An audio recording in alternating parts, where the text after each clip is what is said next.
Hello hi friends, நாங்கள் இன்றைக்கி கொழுக்கட்டை செய்ய போகிறோம். இப்போ பாருங்கள், முதல்ல வந்து தண்ணி வச்சுக்கணும். தண்ணியில் கொதித்த உடனே கொஞ்சம் சிட்டி உப்பு போட்டுக்கணும். இது 3 கப்பு தண்ணிங்க. 3 கப்பு தண்ணி கொதிச்சிச்சு ஆல்ரெடி. பாருங்கள், இந்த 3 கப்பு தண்ணியில் நம்ம 1 கப்பு அரிசி மாவு வச்சு கிளறிக்கலாம். வந்து ஈர மாவு கூட வந்து வச்சுக்குப்பாங்க சில பேர். அப்போது அந்த காலத்து மாதிரி அது கிடையாது. இது ஈஸியாக இருக்கிறதுக்காக இந்த மாதிரி நான் பண்ணுறேன். இந்த 1 கப்பு மாவு கரெக்டாக இருக்குதுங்க. அடுப்பு ஆஃப் பண்ணிக்கலாம். அரை வேர்க்காடு இருந்தால் போதுங்க. இதுக்கு ரொம்ப வேகணும் ஒன்றும் அவசியம் கிடையாது. நம்ம கொழுக்கட்டை மாவு திருப்பி வந்து இட்லி குண்டால் வச்சுட்டு பூர்ணம் வச்சு நம்ம வந்து வேக வச்சிருக்கனால அது தேவை கிடையாது. முழுசாக வேக வேண்டிய அவசியம் கிடையாது. இந்த கப்பில் 3 கப்பு தண்ணிக்கு வந்து 1 கப்பு மாவு கரெக்டாக இருக்கணுங்க.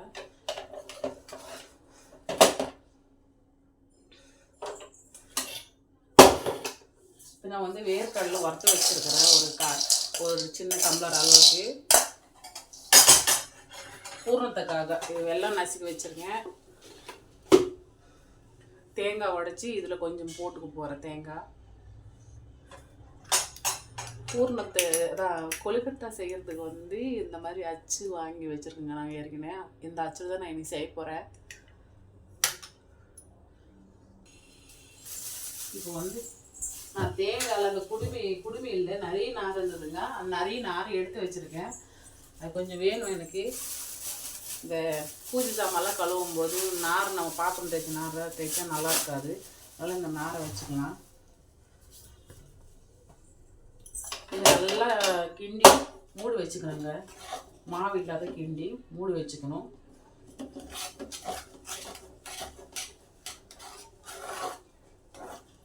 ஸ்ட்ராங் ஆயிடுச்சுங்க, கட்டி ஆயிடுச்சு.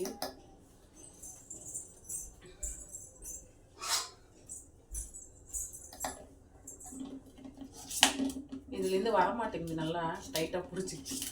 அதனால் வந்து நான் கத்தி எடுத்து இதுலேருந்து எடுத்துக்கிறேன்.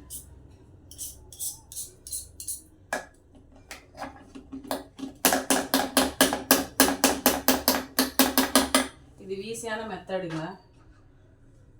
நீங்களும் செஞ்சு பாருங்கள். இந்த மாதிரி ட்ரை பண்ணுங்கள், நல்லா தான் இருக்கும். கொஞ்சம் கொஞ்சமாகவே நம்ம செஞ்சு பழகிட்டோம்னா கரெக்டாக வந்துச்சானா, அப்புறம் அளவு கரெக்டாக தெரிஞ்சிச்சானா எவ்வளோ வேணாலும் செஞ்சுக்கலாம். நாங்கள் பசங்களுக்கு ஈவினிங் ஸ்நாக்ஸுக்காக நான் இன்றைக்கி இது ரெடி பண்ண போகிறேன்.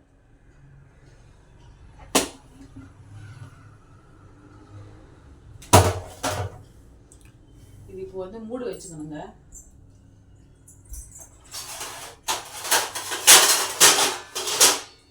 நெய் இருந்தால் நெய் கூட எங்ககிட்ட இல்லை. நெய் இருந்தால் கூட சூடாக இருக்குது பயங்கரமாக. நெய் இருந்தால் ஒரு சொட்டு தடவிட்டு கூட மூடி வச்சுக்கணும். அப்போ தான் உள்ளுக்குள்ளே செட் ஆகும்.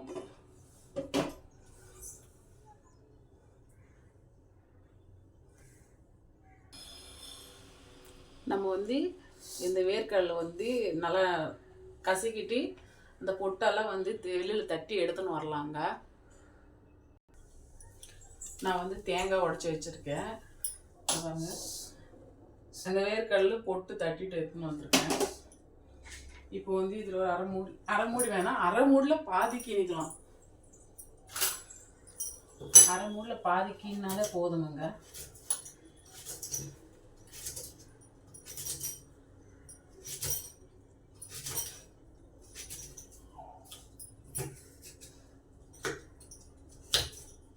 அரை மூடில் பாதி கீஞ்சிட்டு இதில் ஒரு 2 ஏலக்காய். இதில் வந்து நம்ம ஒரு கைப்பிடாலைக்கு வந்து இது கூட சேர்ப்போமுங்க. இது பாருங்கள், அரை மூடி தான். அரை மூடில் பாதி தான் எடுத்தேன். தேங்காய் போட்டால் டேஸ்ட்டே நல்லாயிருக்குமுங்க. அதனால தான் தேங்காய் போடுறேன். உங்களுக்கு விருப்பம் இல்லைன்னா உடைச்ச கல் சரி இது கூட போட்டுக்கலாம். இல்லைன்னா இல்லாத மாதிரி செய்யலாம், இருந்த மாதிரி செய்யலாம்.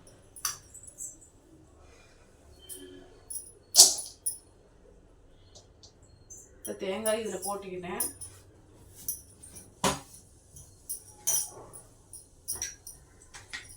நம்ம வந்து ஒரு ஜார் எடுத்துக்கலாம். மிக்ஸி ஜார் எடுத்துட்டு இதில் ஒரு 2 ஏலக்காய் போடலாம். ஏலக்காய் நான் பாயசத்துக்காக எடுத்தேன், நசுக்கு வச்சுருந்தேன். அது அந்த நசுக்கின ஏலக்காயை 2 இருக்குது போட்டுருக்காங்க. அது போதும், பெரிய பெரிய ஏலக்காய் இருக்குது, அது போட்டாலே போதும். வேணுமானா இன்னொன்று கூட, ரொம்ப ஏலக்காய் வாசனை அடித்தாலும் அவ்வளோ நல்லா இருக்காது. சின்னதாக ஒன்று போட்டுக்கலாம் குட்டியே.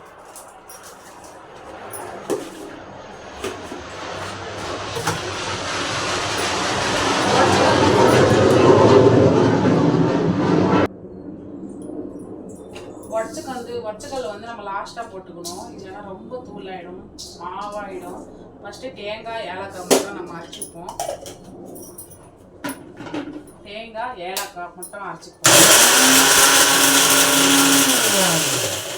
இது ரொம்ப கிரைண்ட் ஆனாலும் கூட நல்லா இருக்காது.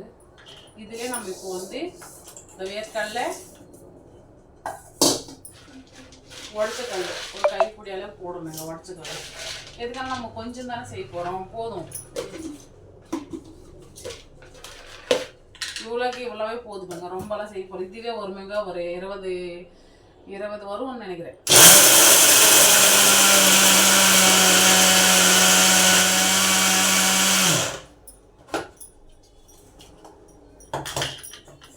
இதில் வெல்லம் இப்போ தாங்க போடணும். தேவையான வெல்லம் வந்து நம்ம மிக்சியில் ஒரு ரவுண்ட் சுற்றிட்டு ஆட் பண்ணிக்கலாம். அதில் கலந்துக்கலாம், மிக்ஸ் பண்ணிக்கலாம். சாரி, மாற்றி மூடி போடுறோம். மூடி போடுறேன், மூளை குழம்பு.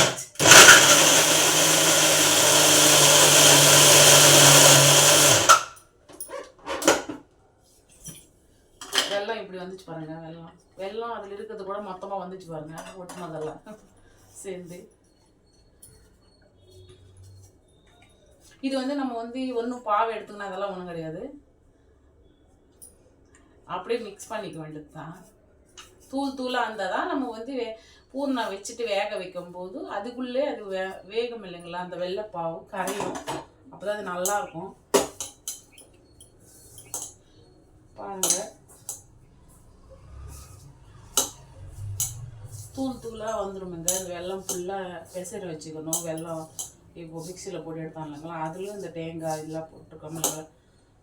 இது நல்லா மிக்ஸ் பண்ணிட்டாலே நம்மளுக்கு வந்து உதிரியாக வந்துடும். இல்லைன்னா அங்கங்கே வெள்ளை கட்டிங்கிற மாதிரி இருக்கும்.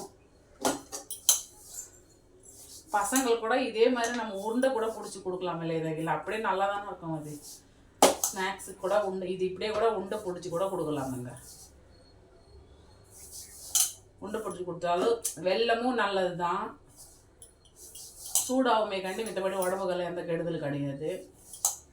சுகர் இருக்கிறவங்களே சாப்பிடலாம் வெல்லம். அதுக்கேட்டு ரொம்ப சாப்பிடக்கூடாது, ஓரளவு சாப்பிட்டா வெறுப்பாக இருக்கும்போது கொஞ்சம் சாப்பிடலாம்.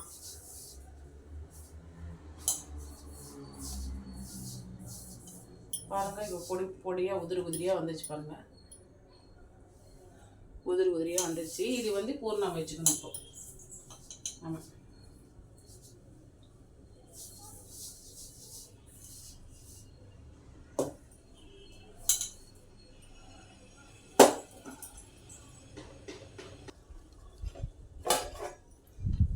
பாருங்க. நம்ம வந்து இந்த மாவு கூட ஆறிச்சு, நல்லா செட் ஆகிட்டுருச்சு.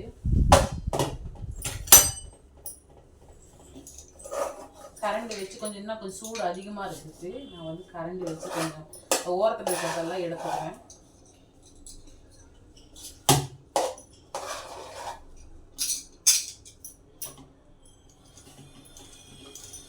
பாருங்க, நல்லா இன்னும் எதனாச்சும் மாவு இல்லை இதில் இருக்குமோ டவுட்டுக்காக நான் வந்து நல்லா மசிஞ்சு வச்சுக்கிறேன். நல்லா சாஃப்டாகவும் இருக்கும்.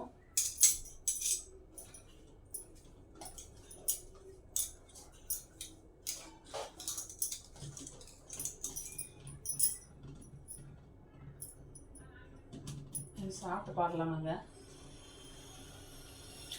உப்பு கரெக்டாக தான் இருக்குது.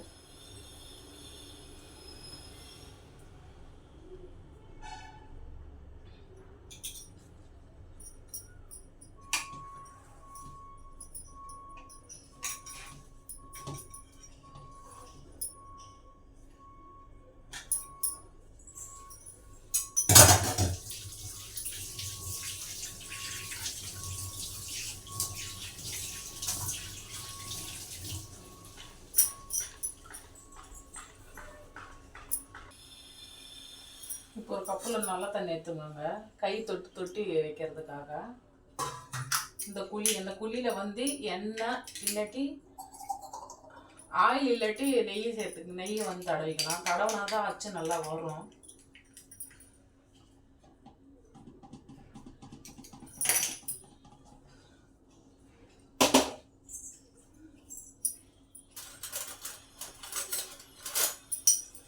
இதில் வந்து ஒரு டீஸ்பூன் வச்சுக்கலாமுங்க. அந்த புளிக்குள்ளே நுழையாது நம்ம கை, அதனால் இங்கே பாருங்கள், இந்த மாதிரி பால் மாதிரி வச்சு எடுத்துக்கணும், ஒரு பால் அளவுக்கு.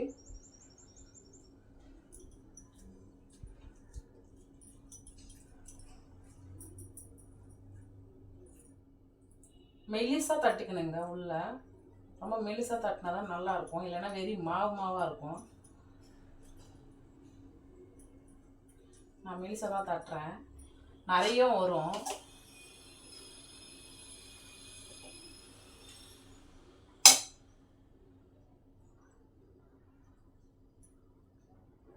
மாவு பத்தலைன்னா கொஞ்சம் வந்து எடுத்துக்கணும், அந்த எக்ஸ்ட்ரா மாவு. இடைஞ்சலாக இருந்தால் அந்த எக்ஸ்ட்ரா மாவு வெளியில் எடுத்துகிட்டு கூட நம்ம வந்து உள்ளே பேக் பண்ணும்போது பேக் பண்ணிவிட்டு மேலே வந்து இந்த மாதிரி மூடிக்கணும்.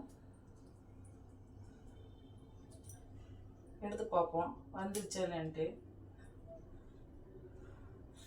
உங்களுக்கு வரலன்னு கூட ஒரு வாட்டி 2 வாட்டி தான் மிஸ்டேக் வரும், அதுக்கப்புறம் நல்லதாக வர ஆரம்பிச்சிடும். எண்ணெய் மட்டும் ஒரு வாட்டி தடவிக்கணுங்க. எண்ணெய் ஒரு வாட்டி தடவும் போது உங்களுக்கு வந்து அச்சு சூப்பராக வந்துடுங்க. நெய் தடவுனா பால் வாசனை நல்லா இருக்குங்க. இது வந்து நான் நெய்யே காலி ஆயிடுச்சுங்க, மாதம் கடைசி இல்லைங்களா, எல்லாமே காலி ஆயிடுச்சு. நெய் எண்ணெய் எல்லாமே காலி ஆகுது, கொஞ்சம் தான் இருக்குது எல்லாம், ஒரு நாள் 2 நாளுக்கு வர மாதிரி. கையை ஒட்டுமுங்க, தொட்டிக்கணும். வீரத்தில் வந்து தொட்டி இப்படி அழுத்தணும், இல்லைன்னா கையிலே ஒட்டுக்கும் இந்த மாவு.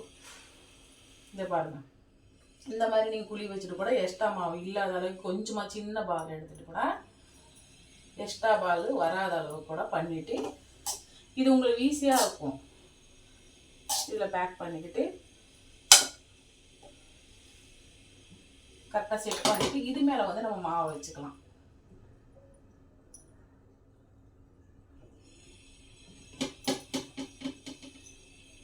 நல்லா செட் ஆகிடுங்க இப்படி வச்சா. பாருங்க, இப்படி கூட வச்சுக்கலாம், ஈஸியாக இருக்கும் உங்களுக்கு. இது 2 வந்துச்சுங்களா? சூப்பராக வந்துச்சு இல்லைங்களா? பாருங்க.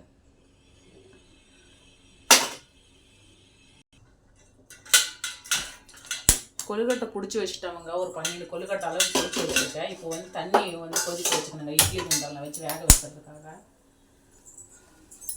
எதுக்கானா சுட்டுன்னு உடனே மொத்தமாக வந்து நம்ம வந்து இப்போ பேக் பண்ணிட்டு தான் நம்ம வேக வைக்கணும்னா ஆறிச்சானா அரிசி மாவு வெடிப்பு விட்டுரும்.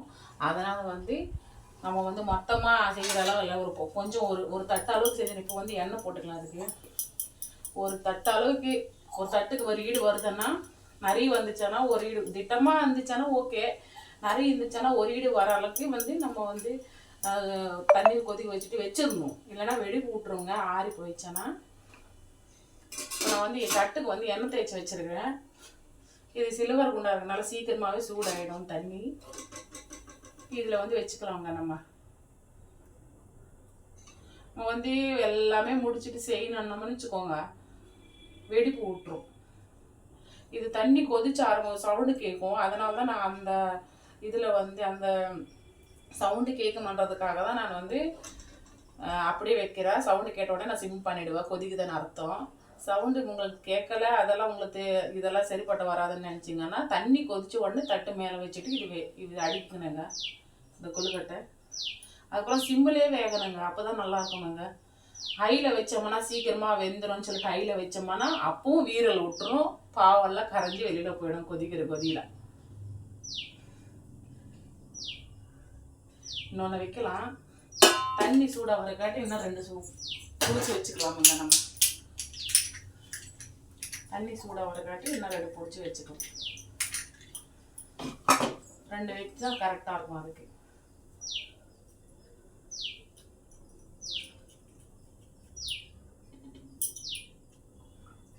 ஆனால் மாவு எடுக்கும்போது எடுத்துடலாம், உள்ளே அழுத்தும் போது மட்டும் தண்ணி தொட்டுக்கணுங்க, இல்லைன்னா ஒட்டிக்கும் கையில். வராதுன்னு மட்டும் சொல்லிடாதுங்க.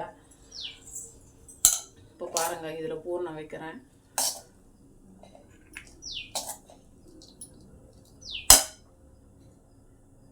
சைடில் எதுவுமே இருக்கக்கூடாதுங்க. இதுக்கான கொதிக்கும் போது வெள்ளை பவலை வெளியில் வரும்.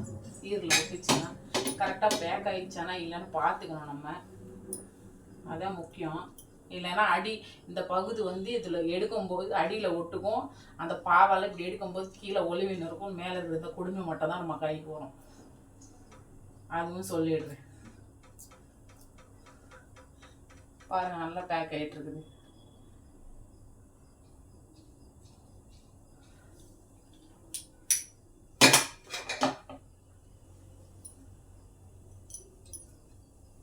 எனக்கு நான் நிறைய வாட்டி செஞ்சுட்டேன், பசங்களுக்கு ஸ்நாக்ஸுக்கு அந்த மாதிரிலாம் செஞ்சுருக்கனால எனக்கு பட்டுன்னு வருது. புதுசாக செஞ்சிங்கன்னா உங்களுக்கு வேகமாக வராது கையை. அதனால் கொஞ்சம் பக்குவமாக கீழே உட்காந்துட்டே ஒரு 5-10 செய்யும் போதே தண்ணி சுட வச்சுக்கிட்டு சிம்மில் வச்சுட்டு இது வச்சு நம்ம ஒரு 10 நிமிஷம் வெந்துச்சானாலே போதுங்க. ரொம்ப டைம் கூட எடுக்காது. ஒரு 10 நிமிஷம் சிம்மிலே வேகணும். ஹையில் வச்சு 5 நிமிஷம் போதும், ஆனால் வேலைக்கு ஆகாது. அதனால் சிம்மிலே வேக வச்சு இதெல்லாம் வந்து பக்குவமாக செஞ்சதாங்க கரெக்டாக வரும், பர்ஃபெக்டாக. நம்ம அவசரப்பட்டோம்னா இதிலலாம் வந்து சரிப்பட்ட வராதுங்க. இதில் மட்டும் அவசரமே படக்கூடாது.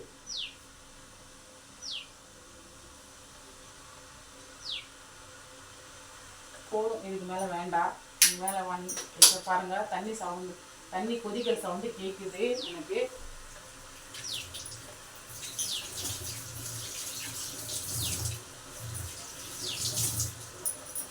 தண்ணி கொதிக்கிற சவுண்டு கேட்கறதுனால நான் அப்படியே மூடி தான் வச்சுக்க போகிறேன்.